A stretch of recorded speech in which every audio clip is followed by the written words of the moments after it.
Hello guys once again welcome back. तो sorry for today's video, आज थोड़ी video late हो गई। हुआ क्या, जो आपके लिए लेक्चर बनाया था, पीडीएफ बनाई थी, उसमें क्या हुआ, सारे मिस्टेक आ गए, दूसरे ही क्वेश्चंस आ गए किसी और टॉपिक के। तो फिर से ये पीडीएफ बनाना पड़ा आपके लिए। तो आज की वीडियो में बात करेंगे MCQs of class with explanation. तो कल संडे को आपका एक मॉक टेस्ट होने वाला है, छोटा सा मॉक टेस्ट होने वाला है, ठीक है, जिससे आपको पेपर की प्रिपरेशन भी हो जाएगी अच्छे से। यूनिट 1 का होगा, ठीक है, यूनिट 1 का होगा। तो हमारे चैनल पे एक शॉर्ट डाली है मैंने कल, उसमें मैंने सब कुछ बताया है कैसे आपको हमारी एप्लीकेशन पे जाना है। सबसे पहले तो आपको एप्लीकेशन डाउनलोड करनी है, प्ले स्टोर पे मिल जाएगी, नाम है उसका जुपिटर क्लासेस, ठीक है। तो उसका लिंक डिस्क्रिप्शन बॉक्स में मैंने दे रखा है, वहाँ से जाके उसके लिंक ले लो, डाउनलोड कर लो। उसके बाद आप रील देख लो किस तरह से आपने उस मॉक टेस्ट तक पहुँचना है। संडे को 9 बजे आपका मॉक टेस्ट शुरू हो जाएगा, ठीक है। शाम को 12 बजे तक वो लिंक आपके पास एक्टिव रहेगा, अटैम्प्ट कर सकते हो। तो नेक्स्ट डे मैं उसका रिजल्ट अनाउंस करूँगा, कौन सा बच्चा टॉपर रहा हमारे पास यहाँ पे, ठीक है। तो शुरू करते हैं आज की वीडियो। तो पहला क्वेश्चन है हमारे सामने, which factor is the primary determinant of individual social class in India. तो प्राइमरी डिटर्मिनेंट है, कौन सा है इंडिविजुअल का सोशल क्लास। अगर हम भारत में देखें तो प्राइमरी डिटर्मिनेंट किसे माना जाता है, इनकम, ऑक्यूपेशन, एजुकेशन या कास्ट, ठीक है। तो बहुत ईजी क्वेश्चन है गाइस। इसका प्राइमरी डिटर्मिनेंट हम मानते हैं किसको, कास्ट को। तो एक क्वेश्चन आपको मैंने कल करवाया था कि कास्ट का प्राइमरी डिटर्मिनेंट हम किसे मानते हैं। जल्दी से सारे बच्चे इस क्वेश्चन का कमेंट करेंगे कि what is the primary determinant of caste. जल्दी से क्वेश्चन का आंसर करेंगे, क्योंकि अभी इसका आंसर बताने वाला हूँ। जो क्वेश्चन मैं पूछता हूँ आंसर कर दिया कीजिए, नहीं आते हैं सर्च करके आंसर कर दिया कीजिए, क्योंकि सर्च करोगे तो आपको वो आंसर भूलेगा नहीं, ओके। तो भारत में देखिए सोशल क्लास को अक्सर हम कास्ट सिस्टम पे ही डिटरमाइन करते हैं। तो विच हिस्टोरिकली प्लेस्ड इंडिविजुअल, जिसने हिस्टोरिकली इंडिविजुअल्स को अलग अलग ग्रुप्स में यहाँ पे डिवाइड करके रखा हुआ है उनके बर्थ के बेस पे, ठीक है। तो जो क्वेश्चन मैंने आपसे पूछा था कि कास्ट का प्री डिटर्मिनेंट क्या है, दैट इज़ बर्थ, ठीक है। जब इंडिविजुअल जन्म लेता है तो वो किसी कास्ट में ही जन्म लेता है, ठीक है। तो बढ़ते हैं नेक्स्ट क्वेश्चन की ओर। तो गाइस आप जो हमारे लेक्चर्स आ रहे हैं, संजय सर जो शाम को 6 बजे लेक्चर डालते हैं, 6 से 6 के बीच में हमारा लेक्चर आता है हमारे चैनल पे, ठीक है। तो लेक्चर जो है ना वो टेलीग्राम चैनल पे मैं शेयर कर देता हूँ, हमारा व्हाट्सएप ग्रुप है उसको भी ज्वाइन कर लीजिए। तो आप वहाँ से जल्दी से देख सकते हैं। चैनल सब्सक्राइब कर लो, बेल आइकन प्रेस कर लो तो आपको नोटिफिकेशन आ जाएगा, ठीक है। तो क्वेश्चन नंबर 2 है हमारे पास, which social reformer played a significant role in challenging the caste system, ठीक है। कास्ट सिस्टम को चैलेंज करने के लिए यहाँ पे सिग्निफिकेंट रोल कौन से सोशल रिफॉर्मर ने यहाँ पर निभाया है, एम के गांधी, भीमराव अंबेडकर, स्वामी विवेकानंदा और राजा राम मोहन राय। तो कास्ट सिस्टम को यहाँ पर चैलेंज करने के लिए, उसको हटाने के लिए सबसे इम्पॉर्टेंट रोल जो यहाँ पे प्ले किया है वो किया है यहाँ पे भीमराव अंबेडकर ने, ठीक है। भीमराव अंबेडकर जो है एक की फिगर थे, जिन्होंने जो लो कास्ट इंडिविजुअल्स थे, ठीक है, उनके राइट्स को एडवोकेट करने के लिए, उनके राइट्स को सामने लाने के लिए, लोगों तक उनके राइट्स पहुँचाने के लिए उन्होंने बहुत काम किया है। और जो कास्ट बेस्ड डिस्क्रिमिनेशन यहाँ पे होता था, ठीक है, उसको इरेडिकेट करने के लिए बहुत ज़्यादा काम किया था, ओके। तो नेक्स्ट क्वेश्चन है हमारा कि the term Dalits refer to, जो हमारे एक टर्म है दलित, ठीक है, ये किस चीज़ को रेफर करती है, upper caste Hindu, lower caste Hindus, Muslims in India, sorry, tribal communities. तो जो यहाँ पे टर्म दलित है ये किस चीज़ को यहाँ पे दर्शाती है, तो जो दलित होते हैं, जो लोअर कास्ट हिंदूज होते हैं, वहाँ पे उनको उनको कहा जाता है दलित कहा जाता है, ठीक है। अब पीडीएफ के लिए आप हमारा टेलीग्राम ज्वाइन कर सकते हैं, और जो मॉक टेस्ट है हमारा वो हमारी ऐप पे आप दे सकते हैं, ऐप जल्दी से जाकर डाउनलोड कर लीजिए, ठीक है। 1-2 हज़ार बच्चे हमारी वीडियोस देखते हैं, तो कम से कम आज हमारे इस पे 500 से ज़्यादा यहाँ पे ऐप डाउनलोड होनी चाहिए, ठीक है। तो दलित जो है उनको लव कास्ट माना जाता है, ठीक है, लोवेस्ट कास्ट माना जाता है अगर हम ट्रेडिशनल कास्ट की हायरार्की देखें भारत में, ठीक है। और इन्होंने बहुत सारा हिस्टोरिकली देखें तो बहुत सारा यहाँ पे डिस्क्रिमिनेशन भी फेस किया हुआ है। तो नेक्स्ट क्वेश्चन है गाइस हमारे पास, which economic factor significantly impact social mobility in India. तो कौन सा ऐसा इकोनॉमिक फैक्टर है जो हमारी सोशल मोबिलिटी है भारत में, तो उसको यहाँ पे इम्पैक्ट करता है। इनहेरिटेंस, एजुकेशन, रिलीजियस एफिलिएशन या पॉलिटिकल इन्फ्लुएंस। तो गाइस सोशल मोबिलिटी भारत में जो है यहाँ पर एजुकेशन के ज़रिए ही यहाँ पर क्या होती है उसको इम्पैक्ट करता है। देखिए एजुकेशन एक बहुत इंपॉर्टेंट रोल करता है हमारी हमारी सोसाइटी में, ठीक है, और हमारी सोशल जो मोबिलिटी है उसमें बहुत इंपॉर्टेंट रोल प्ले करता है। कैसे रोल प्ले करता है? क्योंकि जब जो लोग एजुकेट हो जाते हैं उनको बहुत सारी अपॉर्चुनिटीज़ यहाँ पे मिलती हैं इंडिविजुअल को, जिससे वो अपने इकोनॉमिक स्टेटस को यहाँ पे क्या कर सकते हैं, इंप्रूव कर सकते हैं, और जो सोशल लैडर जो है ना, सोशल क्लास में ऊपर की तरफ आ सकते हैं। ठीक है, इस तरह से सोशल लैडर में ऊपर की तरफ आ सकते हैं, ऊपर क्लास पर आ सकते हैं, हायर क्लास तक पहुँच सकते हैं। ठीक है, तो अगर आपने कल सर का डिफरेंस देखा होगा क्लास और कास्ट के बीच में, जिसपे उन्होंने कहा कि जो है ये एस्क्राइब्ड है, कास्ट जो है एस्क्राइब्ड है, यानी कि जब भी आप जन्म लोगे तो आपकी कास्ट डिटरमाइन हो जाएगी, लेकिन क्लास जो है आप अपनी क्लास चेंज कर सकते हो। कैसे? वो आप इसको अचीव कर सकते हो अपनी क्लास को। ओके, तो उन्होंने एक आपको एक शायद मेरे अकॉर्डिंग उन्होंने एक यहाँ पे कोट भी कहा होगा आपको कि इंसान का मरना जो है ना, अगर इंसान गरीब पैदा होता है तो उसकी गलती नहीं है, अगर वो मरता गरीब है ना तो वो उसकी ही गलती है। ठीक है, क्योंकि उसको अपने जो उसका स्टेटस है उसको वो अचीव कर सकता है, अपनी क्लास को आगे ले सकता है, हायर क्लास में जा सकता है।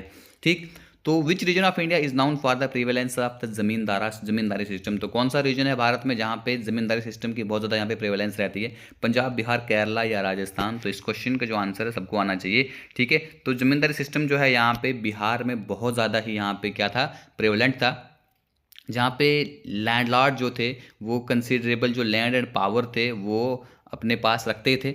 ठीक है, ये सबसे ज़्यादा यहाँ पे कहाँ पे होता था? ये सबसे ज़्यादा बिहार में होता था। तो गाइज क्रीमी लेयर का कंसेप्ट आपने इंडियन पॉलिटी में पढ़ा होगा, क्रीमी लेयर क्या होता है?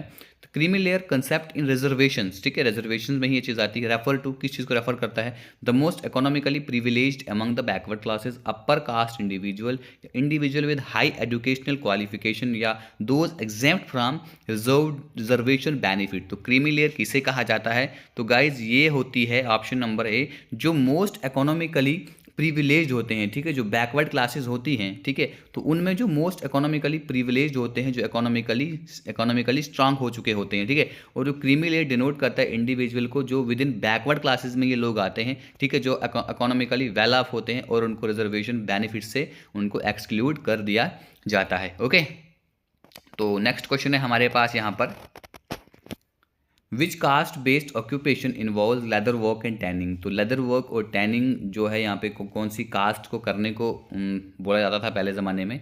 जाट, गुजर्स, दलित या चमार? ठीक है, तो कौन करते थे लेदर वर्क और टैनिंग का काम? कौन लोग करते थे? चमड़े का काम कौन लोग करते थे? चमार। ठीक है, चमार ये सब काम करते थे। चमार जो है ट्रेडिशनली यहाँ पर लेदर वर्क में के काम के साथ जुड़े हुए थे। ठीक है, इंक्लूडिंग टैनिंग हाइड्स, ठीक है, चमड़े निकालना, जो लेदर के प्रोडक्ट हैं, चमड़े के जूते वगैरह बनाना, तो वो सब चमार किया करते थे। ठीक है, तो नेक्स्ट क्वेश्चन है गाइस, इंपॉर्टेंट क्वेश्चन है। तो जजमानी सिस्टम जो है प्राइमरली किस चीज़ से रेफर करता है? जजमानी सिस्टम होता क्या है? तो caste based hierarchy in rural areas, urban industrialisation, educational reforms and caste based political alliances. ठीक है, तो जजमानी सिस्टम जो है गाइस प्राइमरली रेफर करता है किस चीज़ को? ये एक कास्ट बेस्ड हायरार्की होती है। ठीक है, कास्ट बेस्ड हायरार्की होती है हमारे रूरल एरियाज में। तो jajmani system refer to the interdependence of different castes in rural areas. Rural areas में जो अलग अलग कास्ट की जो इंटरडिपेंडेंस होती है उसको जजमानी सिस्टम कहा जाता है, जहाँ पे लोअर कास्ट क्या करती हैं? लोअर कास्ट सर्विस प्रोवाइड करती हैं अपर कास्ट को। ठीक है, इन एक्सचेंज फॉर गुड्स और मनी। ठीक है, अब देखिए जजमानी सिस्टम है क्या, मैं आपको बताता हूं कि ये अपर कास्ट है, ये लोअर कास्ट है। ठीक है, लोअर कास्ट क्या करेगी? अपर कास्ट को सर्विस प्रोवाइड करेगी। ठीक है, उसके बदले में क्या करेगा? या इनसे पैसे लेंगे या कुछ चीज़ें लेंगे। Okay, this is called jajmani system. Okay, तो बढ़ते हैं अगले क्वेश्चन की तरफ। तो गाइस वीडियो अच्छी लग रही है तो मुझे कमेंट करके बताइएगा कि सर वीडियो अच्छी है। ठीक है, तो आपको पढ़ाने का अंदाज किस तरह का लगता है? अच्छा है, बुरा है, या मुझे इसमें कुछ चेंजिंग करने की ज़रूरत है, वो भी बताइएगा। क्योंकि स्टूडेंट जो होता है ना, अगर कोई आपको समझने वाला है, आपको जानने वाला है कि आप किस तरह का बिहेवियर है आपका, वो स्टूडेंट ही बता सकता है, क्योंकि जो आपके पास पढ़ता है। ओके, नेक्स्ट क्वेश्चन है what primarily determines an individual's class status in contemporary India. अगर हम कंटेम्प्रेरी इंडिया की बात करें तो इंडिविजुअल का क्लास स्टेटस जो है वो कौन सी चीज़ यहाँ पे डिटरमाइन करती है, उसका एजुकेशन लेवल, ऑक्यूपेशन, इनकम या सोशल कनेक्शंस। ठीक है, तो इसका जो आंसर है उसकी इनकम यहाँ पे डिटरमाइन करती है कि उसका लाइफस्टाइल कैसा है, उसका स्टेटस कैसा है, उसके पास एक्सेस टू रिसोर्सेज क्या है। ठीक है, तो इनकम यहाँ पे बहुत इंपॉर्टेंट रोल करता है। देखिए आज भी जिसके पास अच्छी इनकम है कहते हैं उसका हाई स्टेटस है, हाई स्टैंडर्ड वाला बंदा है। ठीक है, तो बढ़ते हैं अगले नेक्स्ट क्वेश्चन की ओर। अच्छी लग रही है वीडियो तो गाइस वीडियो को थम्स अप दीजिएगा, लाइक कीजिएगा। ठीक है, और क्वेश्चन अटैम्प्ट करने की कोशिश कीजिएगा और वीडियो के लास्ट में मुझे बताइएगा कि आपके कितने क्वेश्चन यहाँ पे, जितने भी क्वेश्चन होंगे उसमें से कितने क्वेश्चन आपके ठीक हुए। ओके, जिसका अच्छा कमेंट होगा उसको मैं पिन कर देता हूँ, ठीक है, ताकि उस कमेंट को सारे बच्चे देखें। Which occupation is typically associated with the upper class in India. ठीक है, तो कौन सी एसोसिएशन ऑक्यूपेशन है, ठीक है, जो यहाँ पर अपर क्लास जो है भारत में उसके साथ जुड़ा हुआ है। Corporate executive, small business owner, government employee या स्किल्ड लेबर। अगर अपर क्लास में आप देखें तो कौन सा ऑक्यूपेशन जुड़ा होता है, तो जो कॉर्पोरेट एग्जीक्यूटिव जो होते हैं, बड़े बड़े कॉर्पोरेट सेक्टर में जो लोग होते हैं, ठीक है, उनको अपर क्लास कहा जाता है, क्योंकि उनकी जो पोजीशन होती है बहुत ही प्रेस्टिजियस पोजीशन होती है और उनकी इनकम जो है वो भी बहुत ज़्यादा होती है। ओके, तो अच्छे लग रहे हैं आई होप आपको वीडियो, तो वीडियो को लाइक कर दीजिए। नेक्स्ट क्वेश्चन है the middle class in India is characterised by. जो मिडिल क्लास है हमारे भारत में तो करेक्टराइज वो उनको किस तरीके से हम करेक्टराइज करते हैं, मिडिल क्लास लोगों को हम किस तरीके से पहचानते हैं। स्टेबल इनकम होती है और एक्सेस टू उनका एजुकेशन के एक्सेस होता है, एजुकेशन कर पाते हैं। लो इनकम लेवल्स होते हैं, एग्रीकल्चर वर्क करते हैं। हाई पॉलिटिकल इन्फ्लुएंस होता है या एब्सेंस ऑफ सोशल मोबिलिटी उनमें होती है। तो गाइज मिडिल क्लास लोगों को हम कैसे पहचानते हैं, उनकी जो इनकम होती है गाइज, उनकी इनकम एक स्टेबल इनकम मानी जाती है और वो एजुकेशन कर सकते हैं। ठीक है, तो मिडिल क्लास लोग एंजॉय एक स्टेबल इनकम कर सकते हैं और सोशल मोबिलिटी के लिए अपनी एजुकेशन को एम्फेसाइज कर सकते हैं, अपने एजुकेशन ले सकते हैं। तो नेक्स्ट क्वेश्चन है हमारे पास which economic factor has a significant impact on social mobility in India. ठीक है, कौन सा ऐसा इकोनॉमिक फैक्टर है जो एक सिग्निफिकेंट इम्पैक्ट डालता है जो हमारा सोशल मोबिलिटी है इंडिया में उस पर। तो inheritance, entrepreneurship, investment in stock market, access to quality education. ठीक है, तो गाइस देखिए एक छोटा सा जोक, हमारे क्लास में किसी को भी मोए मोए नहीं होना चाहिए। जिसको मोए मोए हो गया वो कमेंट करेगा कि मुझे मोए मोए हुआ है। ठीक है, मोए मोए नहीं होना चाहिए हमारी क्लास में किसी को। ठीक है तो इस क्वेश्चन का जो आंसर है, जो सिग्निफिकेंट इम्पैक्ट डालता है हमारे सोशल मोबिलिटी है भारत में, तो वही है एक्सेस टू क्वालिटी एजुकेशन। ठीक है, एजुकेशन जो एक ये बहुत ही इंपॉर्टेंट फैक्टर रहता है इंडिविजुअल को, जिससे इंडिविजुअल को ऐसा एक मौका मिलता है अपनी सोशल लैडर जो है उसको खोल सकता है किसके लिए, बेटर अपॉर्चुनिटीज़ के लिए। ठीक है, मानते हैं ना कि अगर आपने अच्छी एजुकेशन ली है तो आपकी अच्छी खासी जॉब भी मिलेगी और आपका अच्छा खासा स्टेटस भी सोसाइटी में माना जाएगा। ओके, तो नेक्स्ट क्वेश्चन है हमारा question number 13, the brain drain. Brain drain phenomena है हमारे भारत में, वो किस चीज़ को रेफर करता है।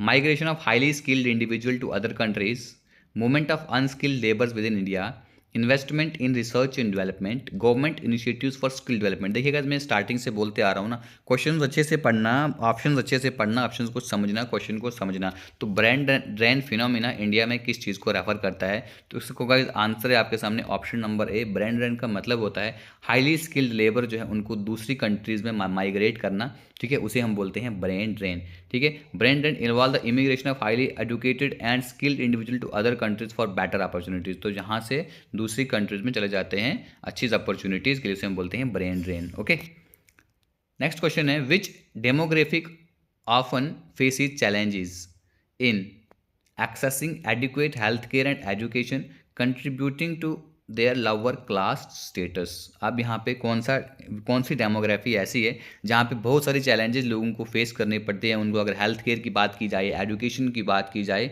ठीक है, क्योंकि वो उनका जो लोअर क्लास स्टेटस है उसके साथ वो जुड़े हुए होते हैं।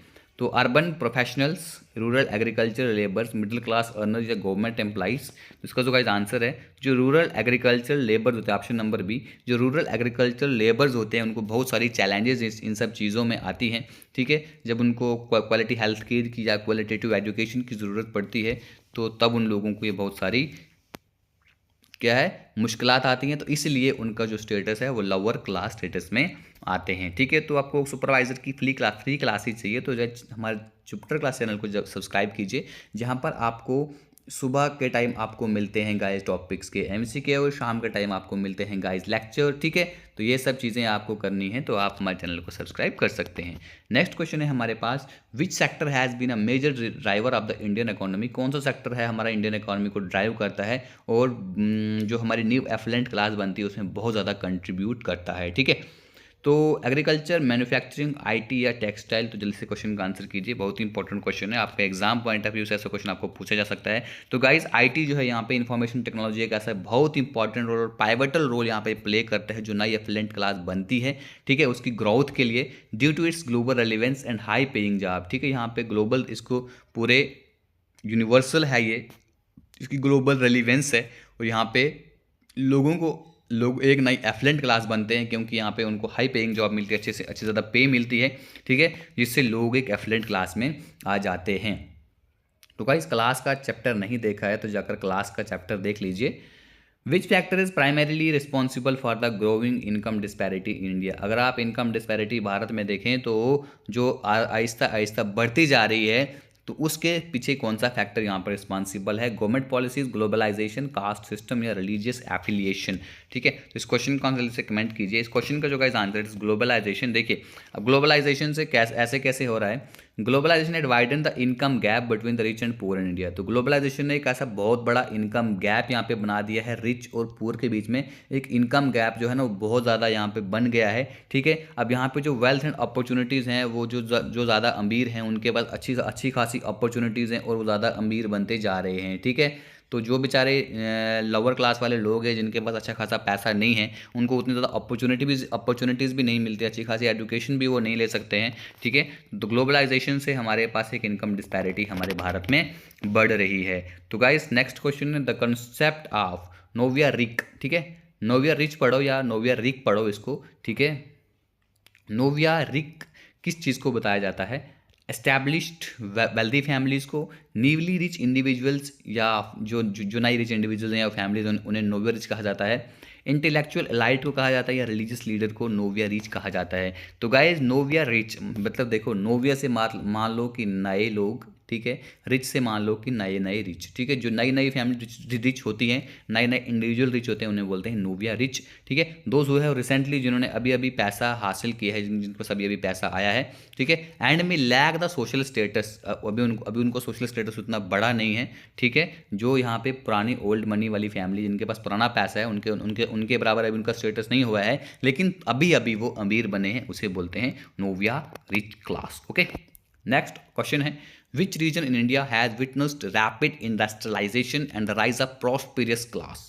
तो कौन सा रीजन है भारत में जो ये विटनेस करता है कि यहाँ पे रैपिड इंडस्ट्रियलाइजेशन हो रहा है और यहाँ पे प्रॉस्पेरियस क्लास की जो है वो क्या हो रही है, राइज हो रही है, प्रॉस्पेरियस क्लास यहाँ पे आगे आ रही है।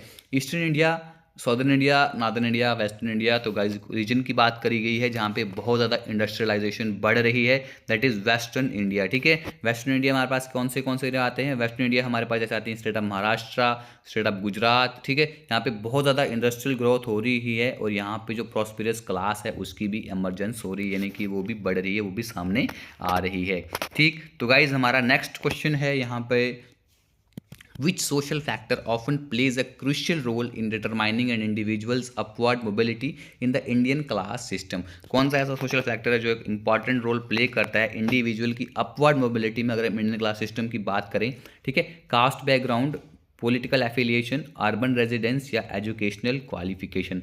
तो गाइस इस क्वेश्चन का जो आंसर है दैट इज एजुकेशनल क्वालिफिकेशन। अगर एजुकेशनल क्वालिफिकेशन की बात करें बहुत ही इंपॉर्टेंट और क्रूशियल रोल प्ले करता है इंडिविजुअल की अपवर्ड मोबिलिटी में अगर हम इंडियन क्लास सिस्टम की बात करें, ठीक है।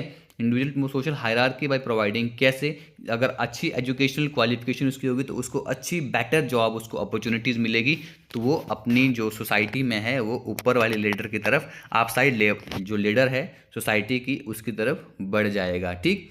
तो नेक्स्ट क्वेश्चन है the Gini coefficient is use to measure. Gini coefficient अगर आपने इकोनॉमी में एक टर्म देखी होगी, ठीक है, तो उसको यहाँ पे किस चीज़ को मेजर करने के लिए गिनी कोफिशिएंट का यूज़ किया जाता है। Literacy rate in rural areas, income inequality within a population, GDP growth rate या employment opportunities in urban centres. तो गाइज गिनी कोफिशिएंट का यहाँ पे यूज़ किया जाता है कि इनकम की इनइक्वालिटी हमारी पॉपुलेशन के अंदर क्या है, ठीक है। हमारी पॉपुलेशन में इनकम इनइक्वालिटी क्या है उसको मेजर करने के लिए यहाँ पे गिनी कोफिशिएंट का यूज़ किया जाता है। ये एक स्टैटिस्टिकल मेजर होता है, ठीक है, जो यूज़ किया जाता है रिप्रेजेंट इनकम डिस्ट्रीब्यूशन पॉपुलेशन में किस चीज़ का हो रहा है, और जो हमारी लेवल ऑफ इनकम इनइक्वालिटी है उसको इंडिकेट करता है। ओके, तो बढ़ते हैं अपने नेक्स्ट क्वेश्चन की ओर। नेक्स्ट क्वेश्चन है the term landed gentry. Landed gentry एक टर्म है, ठीक है, वो किस चीज़ को यहाँ पर बताती है। लैंडेड जेंट्री का मीनिंग क्या है? सिंपली होते क्या है, अर्बन प्रोफेशनल्स होते हैं, रूरल लैंड ओनर्स या एरिस्टोक्रेट होते हैं, गवर्नमेंट ब्यूरोक्रेट या नोमैडिक ट्राइब्स होते हैं। तो गाइस लैंडेड जेंट्री जो है यहाँ पे हमारे पास ये रूरल लैंड ओनर, ठीक है, लैंडेड से मान लेना आप लैंड ओनर, सी पे इंपॉर्टेंट एक इसे ट्रिक भी बन गई, लैंडेड से लैंड ओनर, ठीक है। रूरल लैंड ओनर और एरिस्टोक्रेट को हम बोलते हैं लैंडेड जेंट्री। लैंडेड जेंट्री वो इंडिविजुअल होते हैं हु हिस्टोरिकली आउंड सब्सटेंशियल लैंड, जिनके पास हिस्टोरिकली एक सब्सटेंशियल लैंड होती है और एक सोशल स्टेटस भी होता है उनकी लैंड के बेस पर, ठीक है, उनको ज़मीन ज़्यादा होती है, उसके बेस पर उनका एक सोशल स्टेटस होता है, ठीक है, इसे हम बोलते हैं लैंडेड जेंट्री। तो नेक्स्ट क्वेश्चन है गाइस हमारे पास, which economic policy introduced in the early 1990s। Early 1990s में कौन सी इकोनॉमिक पॉलिसी यहाँ पर आई थी, ठीक है, जिसने हमारी इंडियन इकोनॉमी में बहुत ज़्यादा इम्पैक्ट डाला था, ठीक है, और कॉन्सिक्वेंटली हमारे क्लास सिस्टम पे भी इससे बहुत ज़्यादा इम्पैक्ट पड़ा था। Import substitution, mixed economy model, green revolution और LPG, liberalisation, privatisation and globalisation. तो किस चीज़ से यहाँ पर इफेक्ट पड़ा था? तो गाइस ऑप्शन नंबर डी है, ठीक है। तो एलपीजी पॉलिसी जो है यहाँ पे 1990s में आई थी, ठीक है, इसने हमारी इंडियन इकोनॉमी को ओपन अप कर दिया था, ठीक है। इंडियन इकोनॉमी यहाँ पे ग्लोबलाइज हो गई थी, प्राइवेटाइज हो गई थी, लिबरलाइज हो गई थी, ठीक है। उससे हमारी इकोनॉमिक ग्रोथ हुई, हमारी इंडस्ट्रीज़ में चेंजेस आई, और जो नई हमारी इकोनॉमिक क्लासेस हैं वहाँ पर भी बहुत ज़्यादा उसका भी इमरजेंस हुआ, ठीक। तो बढ़ते हैं अपने नेक्स्ट क्वेश्चन की ओर, और वीडियो का लास्ट क्वेश्चन भी है। तो बस बताइएगा कि आपको वीडियो कैसी लगी आज की, कैसा आपका अनुभव रहा इस क्लास से, ठीक है, क्या चीज़ें आपने सीखी, तो मुझे कमेंट बॉक्स करके बताइएगा ज़रूर, ठीक है, मैं वेट करूँगा आपके कमेंट का। Which demographic has seen is rise in its economic social status, ठीक है, इकोनॉमिक स्टेटस में कौन सी डेमोग्राफी में आपको राइज देखने को मिला, ठीक है, ड्यू टू जब हमारे पास एक नरेगा आया, जब national rural employment guarantee act आया, ठीक है, मनरेगा आया यहाँ पर, जिसको मनरेगा बोला जाता है।